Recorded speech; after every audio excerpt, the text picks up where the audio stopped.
الحمد لله رب العالمين والصلاة والسلام على سيدنا ومولانا محمد وعلى آله وصحبه وعلى من تبعهم بإحسان إلى يوم الدين. أما بعد،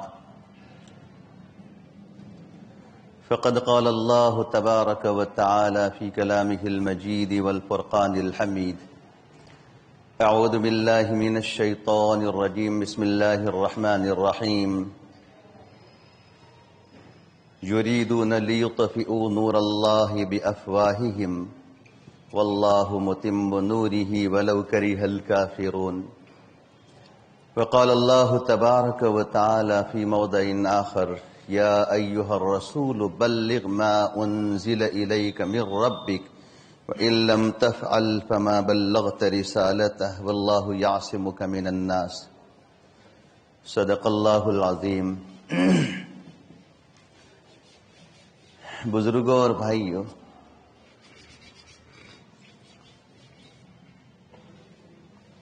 اس دنیا کا اور عالم کا اللہ تبارک و تعالیٰ نے دستور یہ رکھا ہے کہ جب حق اپنا کام لے کر اٹھتا ہے تو باطل اس کے مقابلے کے لیے آ جاتا ہے. کبھی بھی ایسا نہیں ہوا کہ حق نے اپنی آواز بلند کی ہو اور باطل اس کے مقابلے کے لیے نہ آیا ہو. لیکن پھر اللہ تبارک و تعالیٰ کا اعلان بھی یہ ہے: جاء الحق وزهق الباطل ان الباطل کان زہوقا. حق آ گیا، باطل مٹ گیا، اور باطل تو مٹنے ہی والی چیز ہے. ایک جھاگ ہے. جیسے بارش کے موسم میں ہم نے دیکھا ہوگا کہ جب پانی چلتا ہے، سیلاب آتا ہے، تو سیلاب اپنے ساتھ بارش کا کیچڑ اور مختلف لکڑیاں اور مختلف گندگیاں اپنے ساتھ بہا کر لے آتا ہے، اور پھر کسی جگہ پر جا کر جہاں پر پانی کو چھٹنا ہے اس جگہ پر جا کر پانی الگ ہو جاتا ہے، اور وہ جھاگ اور وہ لکڑیاں اور وہ ساری گندگی اوپر آ جاتی ہے، اور پھر اس کو ایک طرف ڈال کر پھینک دیا جاتا ہے. عرض کر رہا تھا کہ حق جب بھی اپنی آواز لے کر اٹھا ہے تو باطل اس کے مقابلے کے لیے ضرور آیا ہے، اور یہ روز اول سے اللہ تبارک و تعالیٰ کا دستور ہے. حضرت آدم علیہ الصلاۃ والسلام کو اللہ تبارک و تعالیٰ نے جب پیدا فرمایا اور فرشتوں کو ان کے سامنے سجدہ کرنے کا حکم دیا تو یہ حق تھا. اس حق کے مقابلے میں باطل سب سے پہلا شیطان باطل بن کر آیا. تو اس نے یہ کہا تھا کہ خلقتنی من نار وخلقتہ من طین. آپ نے تو مجھے آگ سے پیدا کیا ہے اور اس کو مٹی سے پیدا کیا ہے، اور قیاس یہ کیا کہ آگ اور مٹی کے اندر جب مقابلہ ہو تو مٹی نیچے رہتی ہے، آگ اوپر جاتی ہے، لہذا ہونا یہ چاہیے کہ یہ مجھے سجدہ کرے، میں اس کو کیوں سجدہ کروں. لیکن اس باطل کا حشر کیا ہوا؟ اللہ تبارک و تعالیٰ نے اس کو اپنے دربار سے، اپنے یہاں سے اس کو راندہ کر دیا، اس کو راندہ درگاہ کر دیا، اس کو نکال دیا. اس طریقے سے حق اور باطل کا مقابلہ ہوتا رہتا ہے، حق اور باطل کی کشمکش ہوتی رہتی ہے. اللہ تبارک و تعالیٰ نے پیغمبروں کو جو ایک بڑی ذمہ داری، دعوت و تبلیغ کے کام کی ذمہ داری لے کر جو بھیجا تھا، اپنی قوم کے سامنے انہوں نے حق کی آواز بلند کی، اللہ کا پیغام پہنچایا. تو کوئی نبی ایسا نہیں ہے، کوئی نبی ایسا نہیں ہے کہ باطل اس کے مقابلے میں نہ آیا ہو. ہر نبی کی دعوت و تبلیغ کے مقابلے میں باطل ضرور آیا ہے. کبھی ایسا نہیں ہوا کہ باطل اس کے مقابلے میں نہ آیا ہو.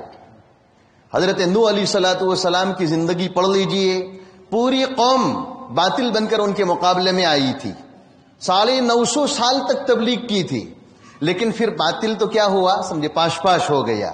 اللہ تبارک و تعالیٰ نے ایک عالمگیر سیلاب بھیجا، پوری دنیا میں سیلاب بھیجا، اور حضرت نوح علیہ الصلوۃ والسلام اور اللہ کی بات نہ ماننے والے لوگوں کو اللہ تبارک و تعالیٰ نے غارت کر دیا سمندر میں اور پورے پانی کے اندر ڈبو دیا. پورا عالم سمندر بن گیا تھا، پوری دنیا سمندر بن گئی تھی، آسمان سے بھی پانی آیا اور زمین سے بھی پانی ابلا، اس طریقے سے پورا عالم، پوری دنیا سمندر بن گئی تھی۔ ان کے بعد انبیاء کی زندگی ہم پڑھ لیں، حضرت نوح علیہ الصلوۃ والسلام کی قوم، حضرت ابراہیم علیہ الصلوۃ والسلام کی قوم، حضرت لوط علیہ الصلوۃ والسلام کی قوم، حضرت صالح علیہ الصلوۃ والسلام کی قوم، اور اس طریقے سے جتنی بھی قومیں آئی، حضرت موسیٰ علیہ الصلوۃ والسلام کی قوم، جتنی بھی قومیں آئی ہے، تمام قوموں نے اپنے نبیوں کا مقابلہ کیا ہے، اس لیے کہ نبی حق کی آواز لے کر اٹھتا ہے، حق کا ایک پیغام لے کر اٹھتا ہے، اور حق کو دبانے کے لیے، حق کو مٹانے کے لیے باطل فی مقابلے کے لیے آ جاتا ہے۔ آپ علیہ الصلوۃ والسلام کو جب اللہ تبارک و تعالیٰ نے مبعوث فرمایا، آپ کو نبوت ملی، 40 سال پورے ہوئے، نبوت ملی، اور نبوت ملنے کے بعد آپ علیہ الصلوۃ والسلام نے، خاتم النبیین صلی اللہ علیہ وسلم نے صفا پہاڑی پر جا کر مختلف قبائل کے نام لے لے کر اور مختلف لوگوں کے نام لے لے کر آپ نے پکارا، یا صباح کہا سب سے پہلے، یا صباح، عربی زبان کا یہ لفظ ہے یا صباح۔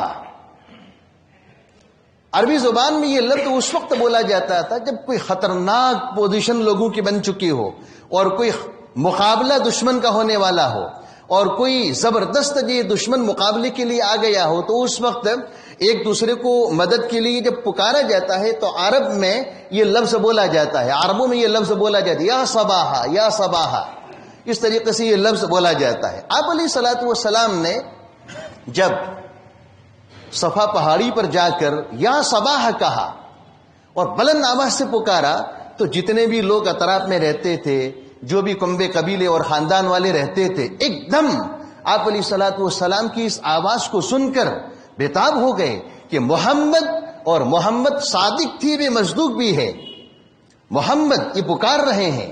آپ علیہ الصلوۃ والسلام بذات خود سچے بھی تھے، اور لوگوں نے بھی آپ کو سچا گردانا تھا، کبھی بھی آپ علیہ الصلوۃ والسلام نے جھوٹ نہیں بولا ہے، نبوت سے پہلے بھی جھوٹ کبھی نہیں بولا، اور نبوت سے پہلے بھی منصب نبوت کے خلاف کوئی کام آپ نے نہیں کیا۔ حالانکہ زمانے جاہلیت کا جو زمانہ تھا، اور اس کے اندر جو مطلب خرافات تھے اور جو غلط کام تھے، وہ عرصہ آپ علیہ الصلوۃ والسلام نے 40 سال کا گزارا ہے، 40 سال ان کے ساتھ رہے ہیں، لیکن کبھی بھی زمانے جاہلیت میں آپ نے نہ تو شراب پی تھی، نہ کسی کو مارا تھا، نہ کسی کو قتل کیا تھا، نہ کسی کو برا بلا کہا تھا، نہ کبھی جھوٹ بولا تھا، نہ کبھی کسی کی امانت میں خیانت کی تھی، کوئی کام نہیں ہوا تھا۔ آپ علیہ الصلوۃ والسلام بذات خود صادق سچے بھی تھے، اور قوم بھی آپ کو سچا گردان دی تھی۔ تو آپ علیہ الصلوۃ والسلام خاتم النبیین صلی اللہ علیہ وسلم نے جب یا صباح کہا تو لوگوں کے کان کھڑے ہو گئے، کہا کہ محمد کہہ رہے ہیں اور کوئی خطرناک بات پیش آئی ہے۔ تو لوگ سارے دوڑتے ہوئے وہاں آ گئے، سارے لوگ دوڑتے ہوئے آ گئے، اور کہا کہ محمد نے یا صباح کہا ہے، کچھ خطرناک بات ہوگی۔ پوچھا کہ بھئی کیا بات ہے، کیا بات ہے؟ آپ نے ہمیں پکارا ہے اور اس طریقے سے آپ نے ہمیں آواز دی ہے، تو کیا ہے؟ تو آپ علیہ الصلوۃ والسلام نے فرمایا کہ اگر میں تم سے یہ کہوں کہ اس پہاڑی کے پیچھے ایک لشکر ہے جو ابھی حملہ کرنا چاہتا ہے تم پر، تو کیا میری بات کو تم سچا گردانو گے؟ تو سارے لوگوں نے لبیک کہا، سارے لوگوں نے کہا کہ کیوں نہیں، کبھی بھی ہم نے آپ کو جھوٹ بولتا ہوا دیکھا بھی نہیں ہے، پایا نہیں ہے، سنا نہیں ہے کبھی، اس بات کے اندر بھی ہم آپ کو سچا گردانیں گے، کیوں نہیں سچا گردانیں گے؟ یقیناً آپ کو سچا گردانیں گے۔ آپ نے فرمایا کہ قولوا لا الہ الا اللہ تفلحوا، لا الہ الا اللہ کہہ دو کامیاب ہو جاؤ گے۔ تو بس یہ بات جب کہی، حق بات، اصل بات میں بتانا، حق بات جب کہی تو باطل مقابلے کے لیے آ گیا، سارے لوگوں نے آپ کا مقابلہ کیا، اور اس میں ابو لہب بھی تھا۔ ابو لہب نے یہ کہا کہ تبن لک لہذا جمعتنا، تمہاری ہلاکت ہی ہو، کیا اسی مختصر بات کو بتانے کے لیے آپ نے ہمیں یہاں جمع کیا تھا؟ اسی مختصر بات کو بتانے کے لیے آپ نے ہمیں جمع کیا تھا. یہ مختصر بات قولوا لا الہ الا اللہ تفلحوا، یہ تو آپ آتے جاتے راستے میں بھی کبھی کہہ سکتے تھے، کہیں ملاقات ہو گئی کہہ سکتے تھے. ایسی مختصر بات بتانے کے لیے آپ نے اتنا بھنڈر بچا دیا، اور آپ نے یا صباح کہا، اور آپ نے اس طریقے سے لوگوں کو جمع کیا. جمع کرنے کے بعد پھر سمجھے سارے لوگوں کے سامنے یہ بات کہی. یہ تو آپ آتے جاتے بھی کہہ سکتے تھے. تبا لک لہذا جمعتنا، تمہاری ہلاکت ہو، اسی کام کے لیے آپ نے ہمیں جمع کیا تھا. اللہ تبارک و تعالی نے اس باطل کا جواب دیا. اللہ تبارک و تعالی نے اس باطل کا جواب دیا. تبت یدا ابی لہب وتب ما اغنى عنه ماله وما كسب سيصلى نارا ذات لهب وامرأته حمالة الحطب في جيدها حبل من مسد. اس پوری صورت کے اندر اللہ تبارک و تعالیٰ نے ابو لہب کے ہلاکت کا واقعہ بتا دیا، پیشن گوئی کر دی. حق کے مقابلے میں باطل آیا. ہوا ایسا کہ اختصار کے ساتھ میں ذکر کر رہا ہوں، ابو لہب نے جب مقابلہ کیا حق کا، اور جس نے بھی مقابلہ کیا تمام کا حشر برا ہوا. غزوہ بدر کے موقع پر آپ علیہ الصلوۃ والسلام نے نشاندہیاں فرمائی تھی کہ یہاں فلاں آدمی پچھڑنے والا ہے، یہاں فلاں آدمی پچھڑنے والا ہے، یہاں فلاں آدمی پچھڑنے والا ہے، یہاں فلاں آدمی گرنے والا ہے، یہاں فلاں کو قتل کیا جانا ہے. جگہ بتا دی تھی، نشاندہیاں کر دی تھی. جتنے لوگ بھی مقابلے کے لیے آئے تھے سب کی نشاندہیاں کر دی تھی. اللہ تبارک و تعالیٰ نے بتا دیا ابو لہب کی ہلاکت کو. بڑا خطرناک واقعہ اس کے ساتھ ہلاکت کا پیش آیا. جب اس نے اس صورت کو سنا اور اللہ تبارک و تعالیٰ کا پیغام آیا کہ ابو لہب ہلاک ہو، ابو لہب کی ہلاکتی ہو، اس کے ہاتھ ہلاک ہو. ہاتھ کا لفظ بولا گیا ہے، پوری ذات مراد ہے. تو اتنا ڈر اس کو لگا تھا، اتنا ڈر لگا تھا کہ اس صورت کے نازل ہونے کے بعد کبھی کسی جنگ کے اندر جاتا نہیں تھا. اس کو ڈر لگا رہتا تھا کہ کہیں ایسا نہ ہو کہ یہ اللہ کا کلام ہے، اور اللہ کا کلام کبھی سمجھے جھوٹ نہیں کہتا ہے. اللہ نے میری ہلاکت کی پیشن گوئی کی ہے، یہ اللہ کا کلام ہے، کبھی جھوٹ نہیں ہو سکتا ہے. چنانچہ کسی جنگ کے اندر وہ حاضر نہیں ہوتا تھا. اپنی طرف سے کوئی نمائندہ بنا کر بھیج دیتا تھا، اپنی طرف سے کوئی نائب بنا کر بھیج دیتا تھا، اپنا کوئی اونٹ یا کہ کوئی سواری وغیرہ اپنی طرف سے مال سمجھے بھیج دیا، لیکن بذات خود نہیں جاتا تھا. ڈر لگا رہتا تھا اس بات کا کہ کہیں گیا اور کسی کی تلوار لگی، کسی کا ہتھیار لگا تو میں مر جاؤں گا، اس لیے کہ اللہ نے پیشن گوئی کر دی ہے. لیکن اللہ کے یہاں تو کوئی مرنا کسی جنگ میں جانے پر کوئی طے نہیں تھا. آدمی اپنے گھر پر بیٹھے بیٹھے بھی سڑ کر مر سکتا تھا. اللہ تبارک و تعالیٰ نے اس کے اوپر ایک بیماری لاحق کر دی، ایسی سخت بیماری لاحق کر دی، اس کے پورے بدن کے اندر کیڑے پڑ گئے، پھر مر گیا. مرنے کے بعد بدن سے بدبو اٹھنے لگی، زندگی ہی میں بدبو اٹھنے لگی. بدبو اٹھنے کے بعد اس کی لاش اور اس کا سمجھے جسم چند دنوں کے لیے پڑا رہا، یہاں تک کہ اس کے اندر سے بدبو اٹھنے لگی. کوئی اس کا اٹھانے والا نہیں تھا. لوگوں کو بلایا گیا، جو ہمارے یہاں بھنگی ہوتے ایسے لوگوں کو بلایا گیا، اور لکڑیوں سے اور رسیوں سے کھینچ کر گھسیٹتا ہوا کسی گڑھے کے اندر اس کی لاش کو ڈال دیا گیا. یہ حشر ہوا. باطل حق کے مقابلے میں آیا، یہ حشر ہوا. آپ نے غزوہ بدر کے میدان میں نشاندہیاں فرما دی تھی کہ یہ فلاں یہاں ہلاک ہوگا، فلاں یہاں ہلاک ہوگا، فلاں یہاں ہلاک ہوگا. سارے لوگ اسی جگہ پر جا کر گرے. میں تو عرض ہی کر رہا تھا کہ جب بھی حق اپنی آواز لے کر اٹھا ہے تو باطل اس کے مقابلے کے لیے ضرور آتا ہے، لیکن پھر حق سمجھے غالب رہتا ہے اور باطل پاش پاش ہو جاتا ہے.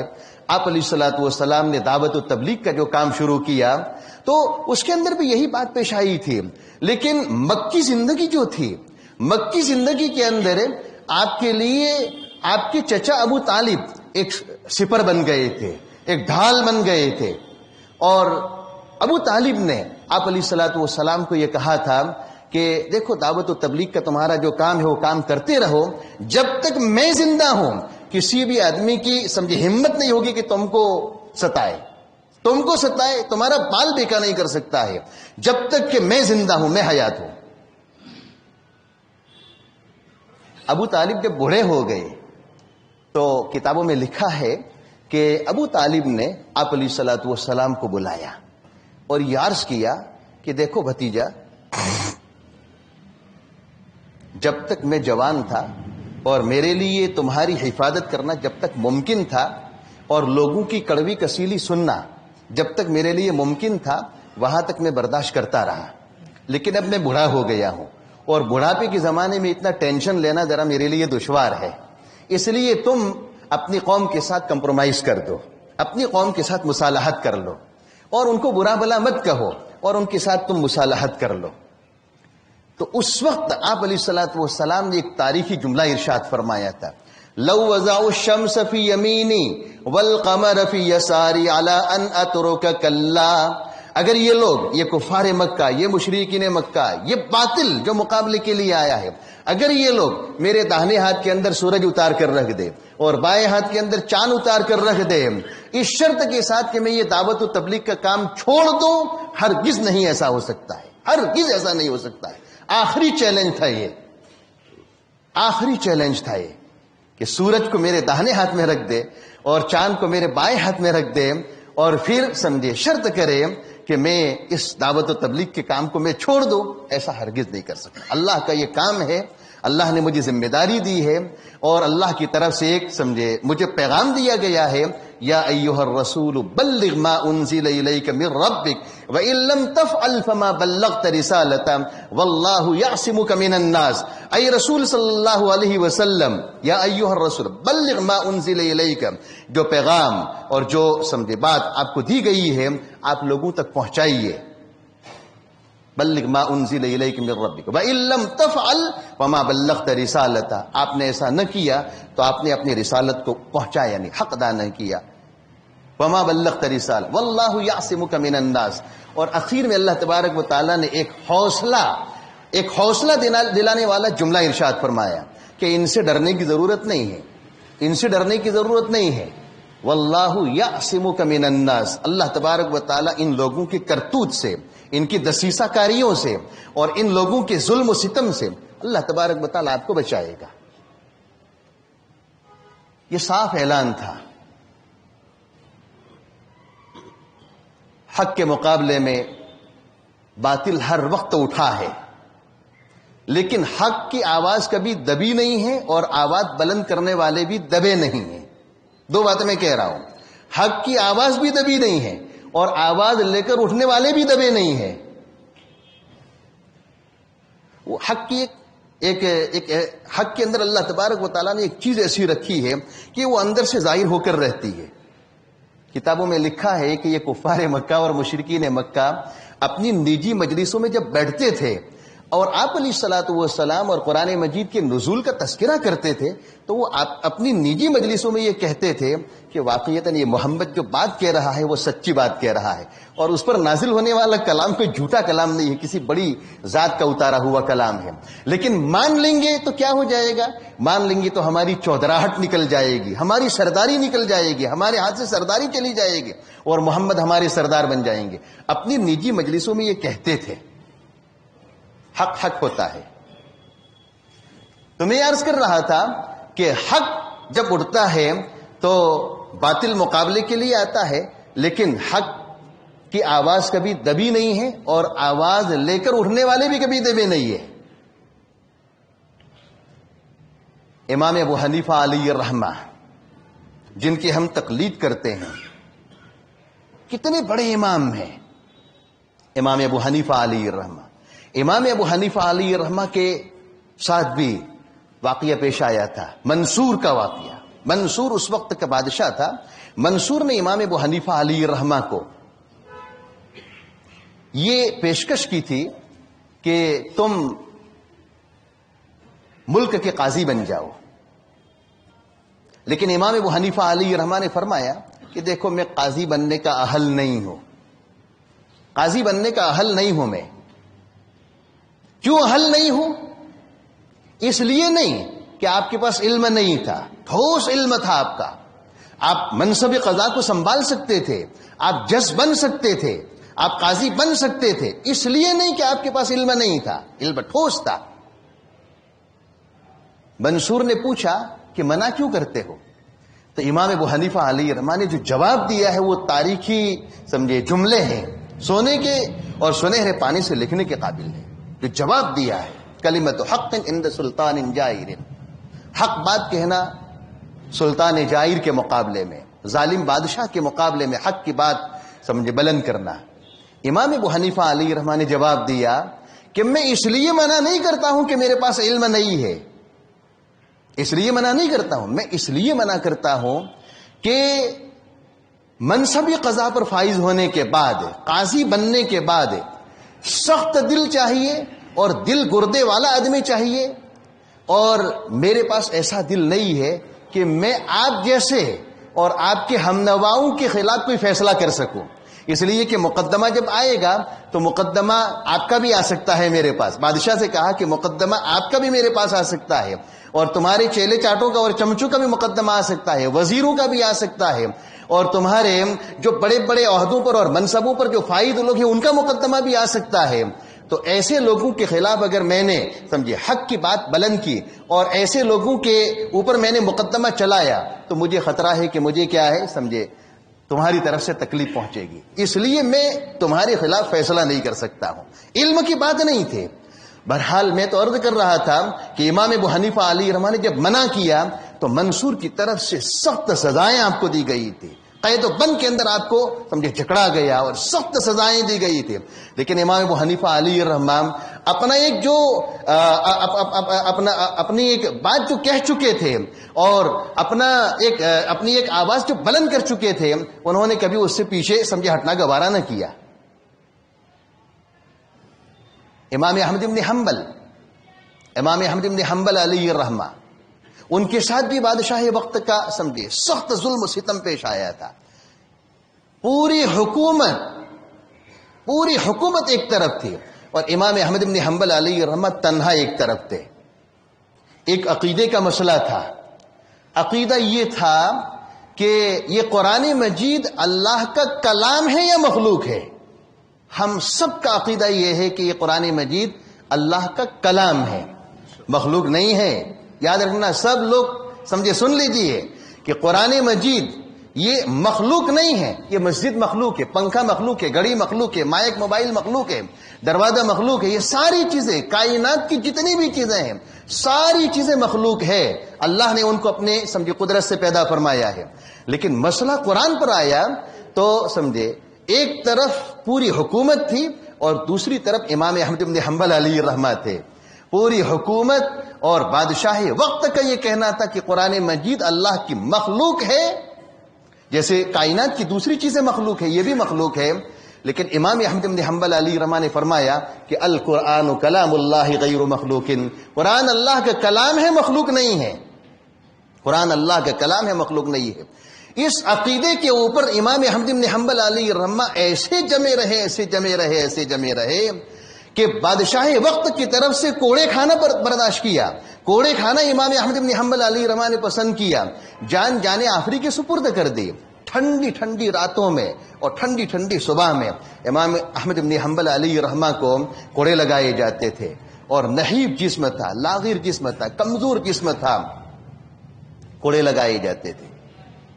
جلاد آ کر کوڑے لگاتا تھا. جس زمانے میں امام احمد بن حنبل علیہ الرحمہ قید و بند کے اندر تھے، جیل میں تھے، اس وقت ایک ڈاکو بھی اس جیل کے اندر تھا.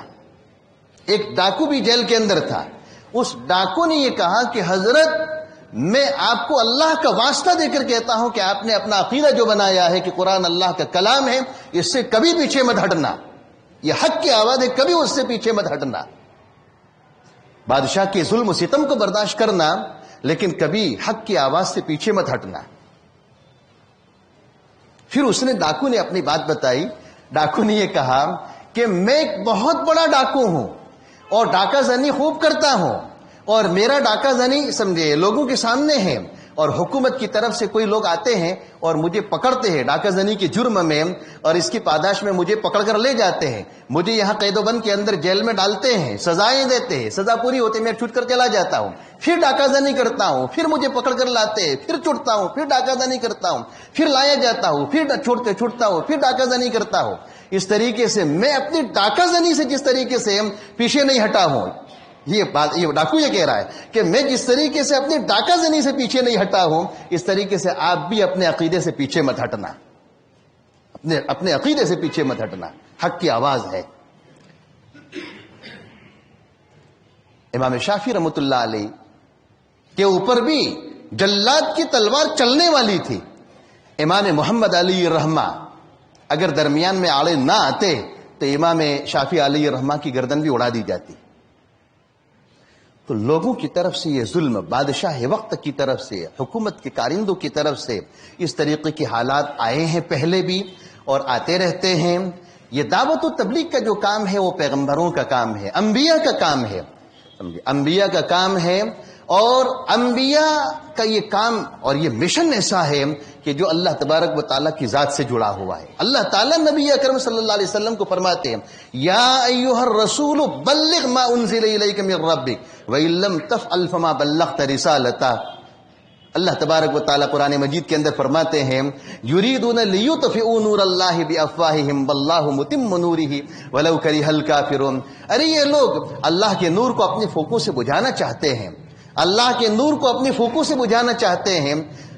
یریدون لیطفئوا نور اللہ بافواہہم، افواہ اپنے منہ سے، اپنے پھونکوں سے بجھانا چاہتے ہیں، واللہ متم نورہ ولو کرہ الکافرون۔ اللہ تبارک و تعالیٰ اپنے نور کو مکمل کر کے رہے گا، مکمل کر کے رہے گا، چاہے سمجھے نہ ماننے والے اس کو ناپسند کریں، لیکن اللہ تبارک و تعالیٰ اپنے نور کو مکمل کر کے رہے گا۔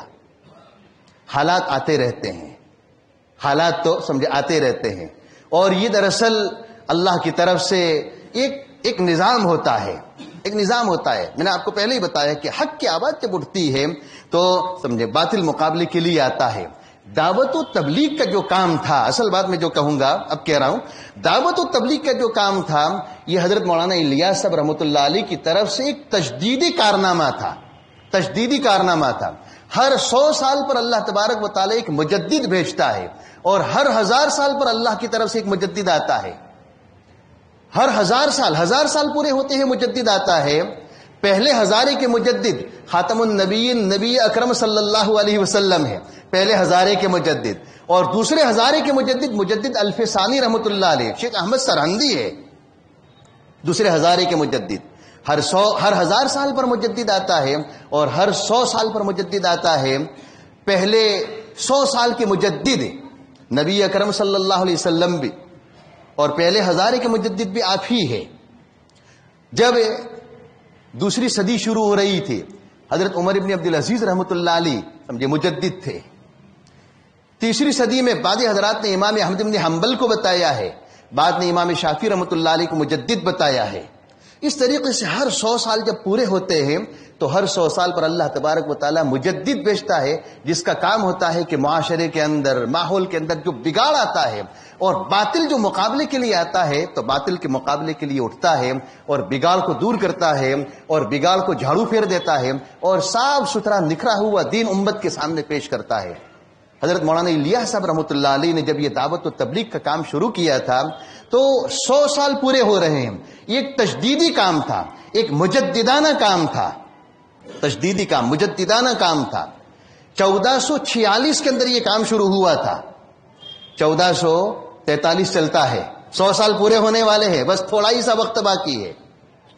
1446 میں یہ کام شروع ہوا تھا، اور عیسوی کے اعتبار سے 1926 میں یہ کام شروع ہوا تھا۔ 2026 آنے ہی والی ہے، بس تیاری ہے، 4-5 سال کی سمجھے دیری ہے۔ بس یہ 100 سال تبلیغ کے پورے ہو رہے ہیں۔ اللہ تبارک و تعالیٰ ایسا لگتا ہے کہ کسی مجدد کے بھیجنے کی تیاری میں ہے۔ یہ نظام ہے اللہ کا، یہ اللہ کا ایک نظام ہے۔ میں تو عرض کر رہا تھا کہ یہ دعوت و تبلیغ کا کام ایک مجددانہ کام ہے، اور مولانا الیاس صاحب رحمۃ اللہ علیہ نے جب یہ کام شروع فرمایا تھا تو اللہ تبارک و تعالیٰ کے سامنے کتنے مراقبے ہوئے تھے۔ اس وقت کے مفتی اعظم حضرت مفتی کفایت اللہ صاحب نور اللہ مرقدہ سے اور بڑے بڑے علماء سے اس کے اندر اس کام کے لیے مشورہ کیا تھا اس کام کے جب شرع صدر ہوا اس کے بعد سمجھے کیا ہوا یہ کام انہوں نے عالمی پیمانے پر شروع فرمایا تھا. ایک نحیب جسم تھا, ایک لاغر جسم تھا. بعض حضرات سے میں نے سنا کہ مولانا الیاس صاحب رحمۃ اللہ علیہ کا پورے جسم کا وزن 30-32 کلو سے زیادہ نہیں تھا. ایسا سمجھے نحیب جسم, لیکن پورے عالم کے اندر یہ کام چلا ہے. بہرحال میں بات جو عرض کر رہا تھا یہ ہے کہ اس کام سے ہمیں پیچھے نہیں ہٹنا ہے. سمجھے یہ کام کرنا ہے, بلکہ پہلے سے زیادہ ہمیں یہ کام کرنا ہے, پہلے سے زیادہ.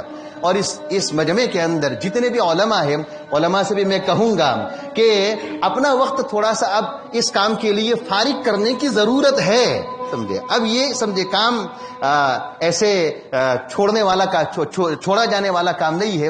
اس کام کے لیے علماء کو بھی کھڑے ہونے کی ضرورت ہے. اس لیے جتنے بھی علماء اس مجمع کے اندر, مجلس کے اندر بیٹھے ہوئے ہیں, میں ان سے درخواست کروں گا کہ اپنا وقت اس کام کے لیے ضرور لگائیں, اور سمجھے امت کے لیے جو ضرورتیں ہیں دینی کام کی, اس کام کے لیے اپنے آپ کو پیش کرے. اللہ تبارک و تعالی ہم سب کو کہی ہوئی باتوں کے اوپر عمل کرنے کی نیک توفیق عطا فرمائے. وآخر دعوانا ان الحمدللہ رب العالمین.